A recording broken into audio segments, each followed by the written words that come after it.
नमस्कार दोस्तों, आपका स्टेनो सक्सेस में स्वागत है। डिक्टेशन स्टार्ट होगा 5 सेकंड बाद 80 वर्ड पर मिनट। स्टार्ट। खेल की सार्वकालिक महान हस्तियों में से एक सेरेना विलियम्स ने इस हफ्ते की शुरुआत में घोषणा की कि वह जल्द ही टेनिस से दूर हो जाएंगी। इसका मतलब है कि वह पेशेवर टेनिस से विदा लेकर जिंदगी में बाकी महत्वपूर्ण चीज़ों की ओर रुख करेंगी। वोग मैगजीन में 40 वर्षीय सेरेना ने लिखा, मुझे रिटायर शब्द कभी पसंद नहीं। मेरे करियर को परिभाषित करता हुआ सबसे अच्छा शब्द शायद यही होगा कि मैं टेनिस से अब दूसरी चीज़ों की ओर बढ़ रही हूँ। वह 14 साल की उम्र में पेशेवर बनी और 1999 में 17 साल की उम्र में पहला ग्रैंड स्लैम जीता।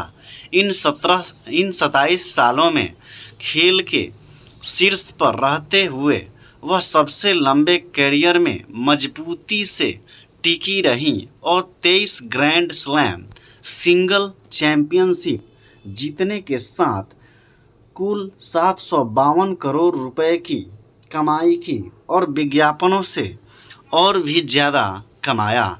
इस हफ्ते कनाडा में नेशनल बैंक ओपन में खेली, हालांकि हार गई।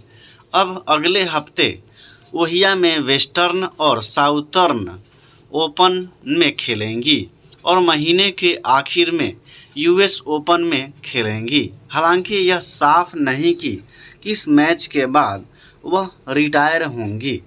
उन्होंने अपनी बात में कहा कि काउंटडाउन शुरू हो गया है। मुझे एक माँ होने पर फोकस करना है, मेरे आध्यात्मिक लक्ष्यों और अंततः एक अलग पर उतना ही रोचक सेरेना को खोजना है। मैं 1970 के दशक में ब्योर्न बोर्ग, जॉन मैकेन्रो के दिनों से ही टेनिस को फॉलो कर रहा हूं और दशकों से ज़्यादातर खिलाड़ियों का प्रशंसक रहा हूं। इसमें मार्टिना नवरातिलोवा विलियम्स, बहनें सेरेना और वीनस के अलावा मेरे all time favourite Roger Federer हैं। जब इतने बड़े कद के लोग बड़ी घोषणा करते हैं तो मैं उन्हें ध्यान से पढ़ता हूँ। मेरा अनुमान है कि सेरेना की निगाहें अपनी ज़िंदगी के 24वें टाइटल पर होंगी, क्योंकि वह मार्गरेट कोर्ट के 24 ग्रैंड स्लैम के ऑल टाइम रिकॉर्ड से एक कदम दूर है। ऐसा इसलिए है क्योंकि वह इतनी दृढ़ निश्चयी है कि 2017 में गर्भ में बेटी होने के बावजूद ऑस्ट्रेलियन ओपन जीता था।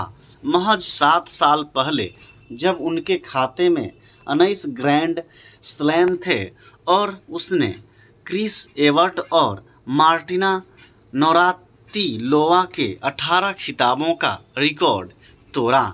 जो मेरी तरह एक रिपोर्टर ने उनसे पूछा, अगला कौन सा रिकॉर्ड है? वह मुस्कुराई और तुरंत बोली, स्टेफी ग्राफ। स्टेफी के खाते में उस समय 22 टाइटल थे। बिना हिचकिचाहट के उन्होंने एक लाइन जोड़ी, वो रिकॉर्ड मैं देख सकती हूँ, पर महज आप रिकॉर्ड देख सकते हैं इसका ये मतलब नहीं कि आप पहुँच भी सकते हैं। और यहीं पर मैंने उनकी कहानी को बदलते हुए देखा। फिर भी उन्होंने इन वर्षों में 4 और खिताब जोड़े। दिलचस्प है कि उन्होंने इस हफ्ते अपने आर्टिकल में उसके बारे में लिखा था। उन्होंने कहा, मैं झूठी हो जाऊंगी अगर मैं कहूं कि मुझे 24वां रिकॉर्ड नहीं चाहिए, लेकिन वह यह तथ्य भी जानती है कि उन्होंने अब तक 23 खिताब ही जीते हैं। मायने ये रखता है कि 27 साल के इस अभूतपूर्व महत्वपूर्ण करियर में वह टेनिस में उस स्तर तक पहुंची जो कि महिलाओं के खेल में इससे पहले कभी नहीं देखा गया।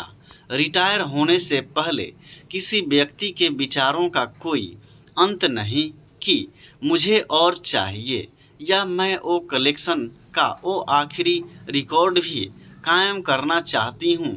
मैंने उनसे जो सीखा वो ये कि आकांक्षाओं को वर्तमान उपलब्धियों के साथ बैलेंस करना, साथ ही दूसरे क्षेत्र में आगे बढ़ जाना ही जिंदगी के लिए ज़रूरी है।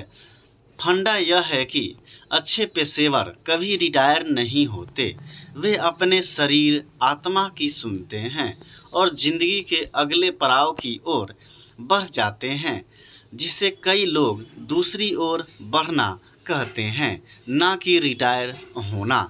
स्टॉप। तो मिलते हैं नेक्स्ट वीडियोज़ में, तब तक के लिए जय हिंद, जय भारत।